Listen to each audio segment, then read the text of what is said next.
why haven't we reviewed Jefferson's Reserve yet? I've been asked this question a few times. For a plethora of reasons. Such as? I can't stand gimmicky shit. What do you define as gimmicky stuff? Especially in the whiskey business. So you'll find it a lot. So celebrity whiskey, not a big fan of. Mm-hmm. Right? The only celebrity whiskey that we would endorse is the Offerman. The Nick Offerman edition of Lagavulin. He has his that he does, but he's a whiskey dork. He's a snob through and through. Loves Lagavulin. So celebrity whiskey, and then the big one for me is whiskeys that have this ridiculous story about what they're doing is making it so much better and charging an arm and a leg for it. So particularly, both of us find it a little silly if something claims to be aged at sea. Yeah, so that was the big thing with Jefferson's for me, is we had a bunch of it. None of it was ever super interesting. Jefferson's is for the most part a NDP and not a distilling producer. Yeah, they do produce, we just looked it up, but they do produce, I think they said about 25% of their barrels aging now in Kentucky is their juice. So they started off as NDP, they still source, so they're still getting whiskey from somewhere in Kentucky. They're not very forthright about where it comes from. No, pick a distillery. Could be any of them. Could be, yeah, there's a few of them. But yeah, so the first stuff I ever saw was the aged at sea, and then I read their literature about it, and they're going to put it on ships. The ships are going to go, they're going to pass the equator, and the rocking of the ships does something with the interaction of the whiskey and the barrel. Metallica has the same thing with their blackened. Oh yeah, they put it next to an amplifier. Where they play music to the barrel, and evidently the music is supposed to vibrate the barrel. The shit, it doesn't work that way. That's what drives me crazy. Like, that's not how it works. I remember I was talking to a guy at the store one day, and he said, what do you think about this? I'm like, dude, do you think they have 1,000 whiskey barrels sitting on the top of a fucking oil tanker? No. So even if they have the shit in the boat, it's down in the hole. It's in the hole. It's in the cargo hold. So, yeah, it's not getting exposed. There's not wild fucking climate swings. It's down at the bottom of the ship. And so probably climate control. I would assume, but who knows? Anyway, done bitching about why we've never talked about it. We find them generally to be in the same category as, NDPs that charge too much for their bottles for reasons that are mostly for marketing. Yeah, and that's the thing, right? With marketing, you come up with whatever horseshit story you want. Put it on the back of your label, charge what you want, and anyway, I'm done bitching. However, when I left Las Vegas ATV Tours here in Vegas, go check them out, my boss got me this Jefferson's Reserve Twin Oak Custom Barrel. So he paid a good amount for it. I was very grateful that he got it for me. But that was my first experience with Jefferson's. And your opinion. And I drank it, and I'm like, it's actually pretty good. For as much as I hated on it, it's actually pretty good. So we were out goofing off on last Friday. Yes, sir. Talking whiskey, and I've been keeping an eye out, sort of subconsciously, for a cask strength version of Jefferson's. Mm-hmm. And just so happened we just so happened to come across it. Wasn't cheap, but it wasn't crazy. No, it was like middle of the road. I think it was it $70, $80? Was it something like that? After tax, probably 75. I 80. forget. It wasn't cheap, but now, to be fair, limited edition cask strength. I don't know how limited it is. 130 proof. Which is quite nice. So for, a cask strength bourbon to come in at 130 proof, now it's a Kentucky distillate. You don't know where they're getting it from, but when I had a pour the other day, I was like, this is actually pretty good. Mm-hmm. Very straightforward. Yeah, I wasn't being extra nerdy with it. I just wanted to try it and see if I liked it. I'll be honest, it smells like Green River. I mean, if I were to source from Kentucky, it would be from Green River. If I was sourcing from Kentucky, I'd be sourcing from Green River, for sure. But very, very, your typical, we did a review on the John J. Bowman. Yeah, we did the John J. Bowman. We didn't give a single tasting note. Not a single tasting note. Like, it's good. And that's the thing with a lot of Kentucky stuff, right? Yeah, especially if you've been in the game for a minute. Yeah. If something doesn't stand out, like, that's kind of what I talk about. Right? Yeah. If something really is standing out, it's like.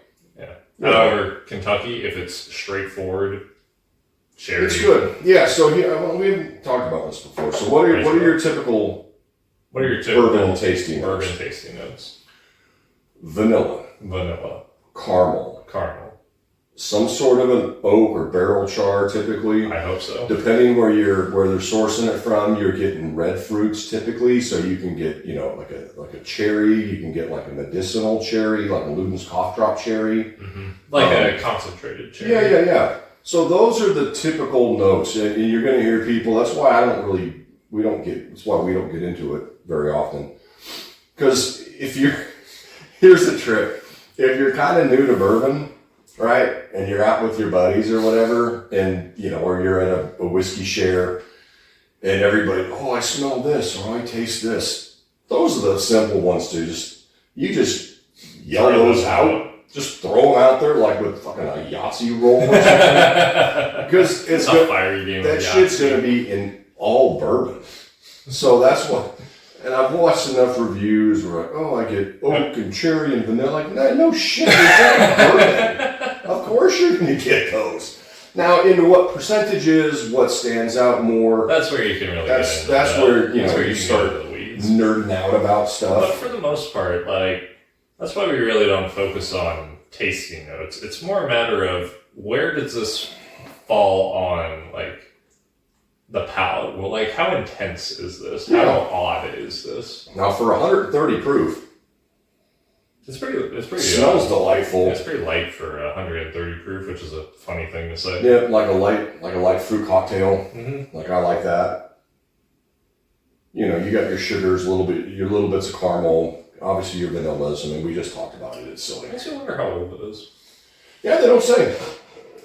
They don't say. Kentucky straight, so it's at least 4 years. Mm-hmm. When we tried it the other day, spoiler. Cask strength. I didn't get like an effervescent note, so I don't think it's terribly young. Yeah, let's try it. Yeah. Now that we're thinking about it.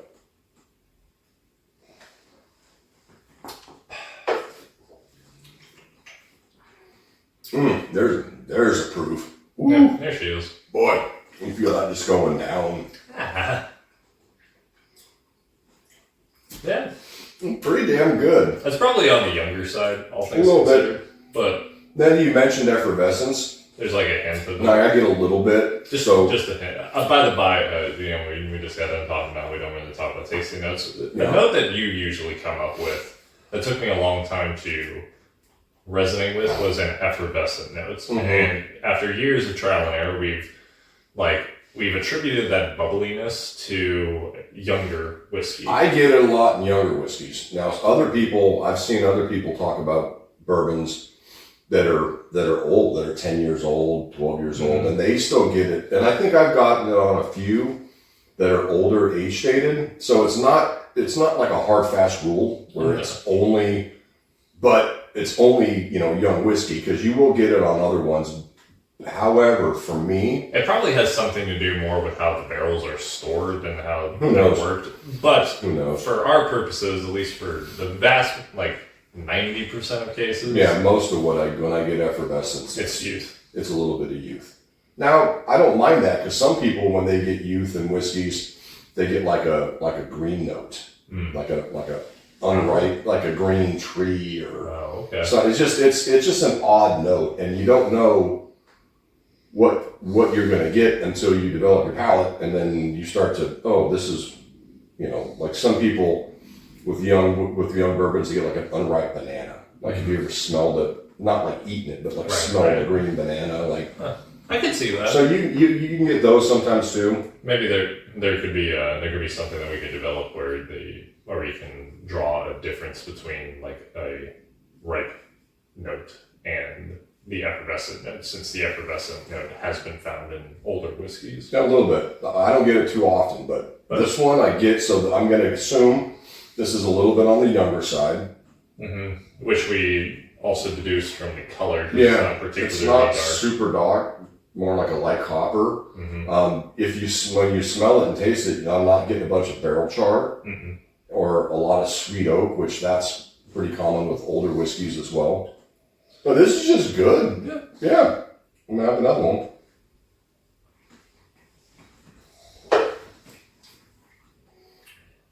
I probably wouldn't pay as much for it because it was on the more expensive side. Yeah, and that's one of my knocks about Jefferson or Jeffersons. Like a lot of NDPs, it's expensive for expensive sake. Yeah. I get it. You want to charge as much for your product as you can. You got to make money. Yeah. I get that. Guys got to get paid. They got to get paid, so I understand. But I as much as it pains me to say, I understand the marketing aspect. I get it. Got it. And they're like, Jefferson's too has a whole mess of different gimmicky bottles, like Aged at Sea is the big one. And Yeah. they have a couple others. They have a weeded. So it'd be. I mean, I guess if you have the money, it would be interesting maybe to try some of their other offerings, knowing that they source their whiskey. To me, that's what has kept me from like wanting to shut out the money, right? Because if they at some point they're going to probably be distilling their own stuff full time. So just like that'll be more interesting. Yeah, and so that to me that's more worth the money because I know they're making their own stuff, and let's see what they're doing. For instance, Redwood Empire has gotten significantly more interesting since they've started making more of their own juice. And now we've got offerings from them where it's 100% their stuff.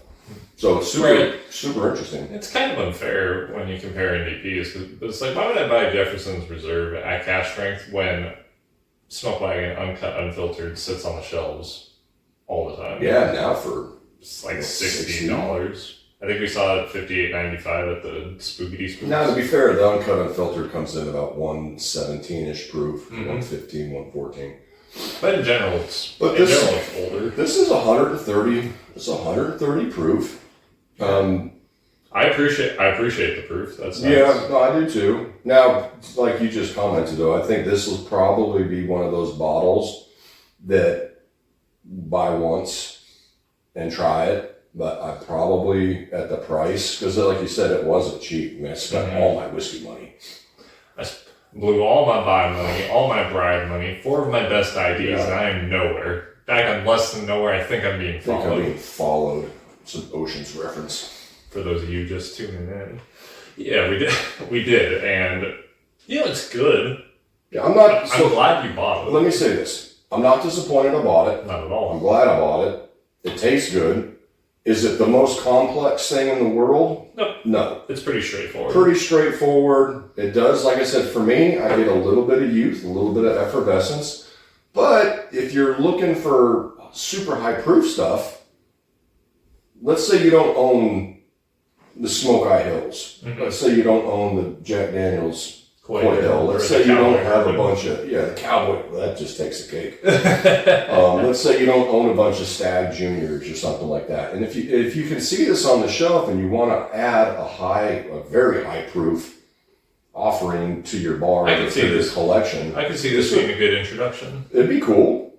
Like, it would be cool. So if you played with 120, 125s and you want to take the next step, this I think you can find a lot easier than you're going to find a Stag Junior. Certainly. At least around here, the Smoke Eye Hill stuff has actually been coming around. So we've got 2 bottles. When I was there the other day, there was like 4. You were there. Yeah, they just got another shipment, so they had which is great to see because cool. Yeah, very cool. Because I love that stuff. I believe it also won 30 something. I believe it also won Whiskey of the Year. 2024. Yeah, the Minnick Awards or whatever. Yeah. So, but getting back to this, if you haven't had it, you've been interested to try it, I'm just going to say it's good. Pretty good. Which credit where credit is due. Right. It's very difficult to make a good bottle of whiskey. It is a good bottle of whiskey. It is good. A little expensive. A little expensive. I could really do without the horseshit gimmick marketing stuff. That's just I that's wish just they me were personally. a little more forthright. I wish there was more information, generally speaking, on this bottle. Well, you hear. So, since you brought it up, a little more cherry now. Really? Yeah, I just got it. Just a little kick of cherry right there. Interesting. So the way it works with NDPs, especially when you're sourcing from Kentucky, right? Because Indiana is obvious, right? There's two distilleries. There's MGP, and I think it's IJW, right? That's it. It's a coin flip. That's it. And most time when you see Lawrenceburg, it's MGP, Yeah. because that's where MGP is.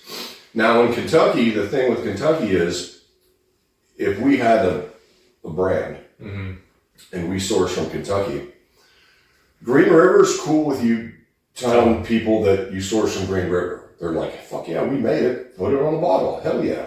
But I imagine for everyone else, But a they lot gotta of sign other NDPs. ones, there's NDPs involved. I So see. even though it's not on there, maybe they would want to tell you.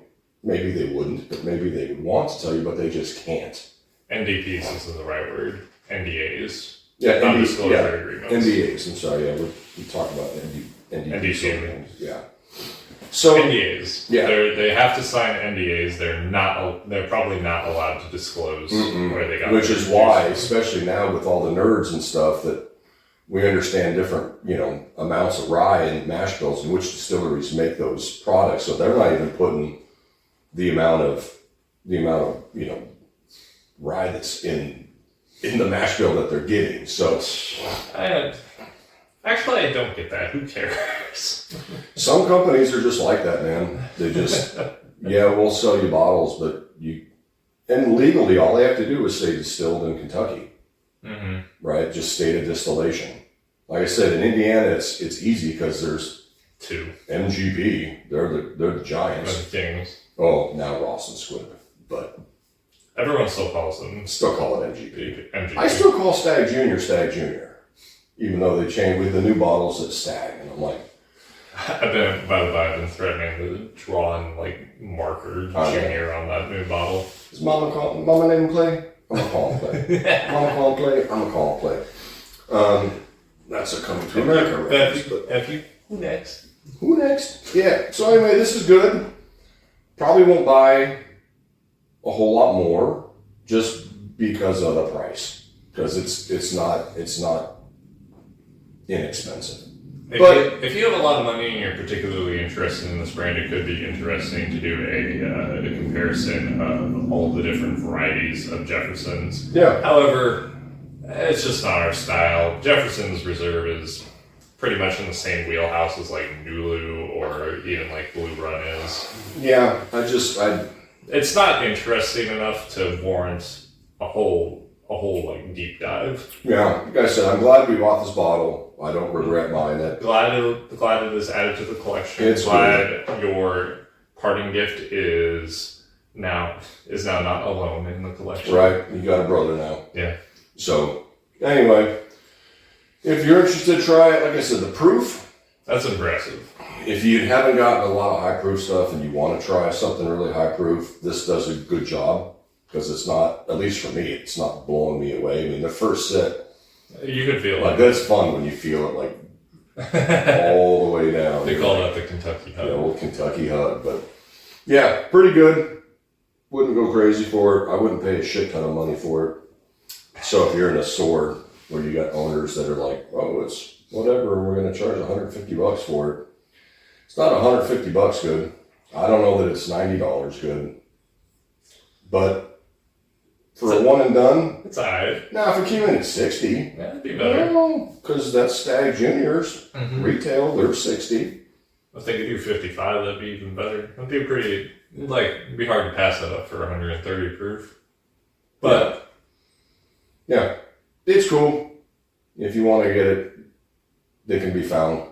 yeah, And for 130 proof though, that's cool. alright, we're done. Yeah, that's enough of that shit. That's enough of the Jeffersons. Really fishing for compliments there.